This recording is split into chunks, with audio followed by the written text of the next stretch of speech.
سعید نے بیان کیا ان سے قتادہ نے اور ان سے انس بن مالک رضی اللہ عنہ نے کہ رسول اللہ صلی اللہ علیہ وسلم نے فرمایا کہ آدمی جب اپنی قبر میں رکھا جاتا ہے اور جنازے میں شریک ہونے والے لوگ اس سے رخصت ہوتے ہیں تو بھی وہ ان کے جوتوں کی آواز سنتا ہوتا ہے کہ دو فرشتے منکر نکیر اس کے پاس آتے ہیں۔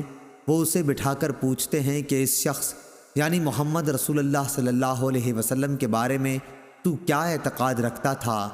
مومن تو یہ کہے گا کہ میں گواہی دیتا ہوں کہ آپ صلی اللہ علیہ وسلم اللہ کے بندے اور اس کے رسول ہیں۔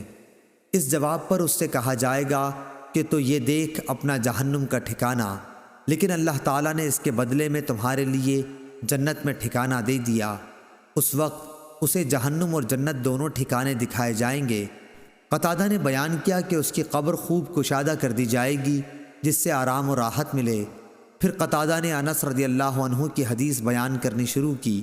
فرمایا اور منافق و کافر سے جب کہا جائے گا کہ اس شخص کے بارے میں تو کیا کہتا تھا تو وہ جواب دے گا کہ مجھے کچھ معلوم نہیں، میں بھی وہی کہتا تھا جو دوسرے لوگ کہتے تھے۔